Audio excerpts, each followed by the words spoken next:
بسم اللہ الرحمن الرحیم۔ السلام علیکم۔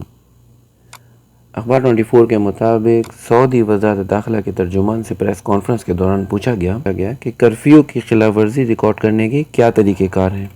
جواب میں بتایا گیا کہ کرفیو خلاف ورزی ریکارڈ کرنے کے لیے 4 ذرائع استعمال کیے جاتے ہیں۔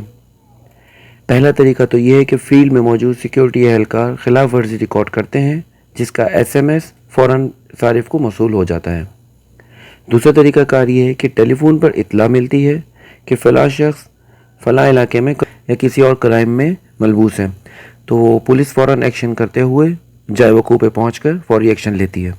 اگر آپ نے ہمارے چینل کو سبسکرائب نہیں کیا تو چینل کو سبسکرائب کریں اور بیل آئیکن کو پریس کریں تاکہ آپ کو نوٹیفیکیشن مل سکے۔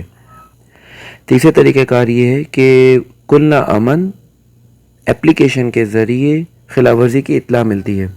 ایک ایپ لانچ کی گئی ہے جس کے تھرو اگر آپ ود ایویڈنس پولیس کو فراہم کریں گے اطلاع تو فوری ایکشن لیتے ہوئے خلاف ورزی ریکارڈ کرتی ہے۔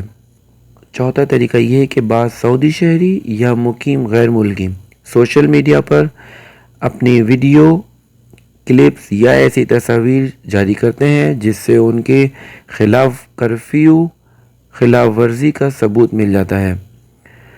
تو جو لوگ کرفیو کی خلاف ورزی پر اظہار فخر کے لیے سوشل میڈیا پر ویڈیو ڈالتے ہیں، انہیں انفارمیشن کرائم کے تحت سزا کے لیے پبلک پروسیکیوشن کے حوالے کر دیا جاتا ہے۔ تو اگر آپ سوشل میڈیا پر کچھ بھی پوسٹ کر رہے ہیں تو بہت احتیاط کے ساتھ، کیونکہ انفارمیشن کرائم کے تحت پبلک پروسیکیوشن والے آپ پہ نظر رکھے ہوئے ہیں۔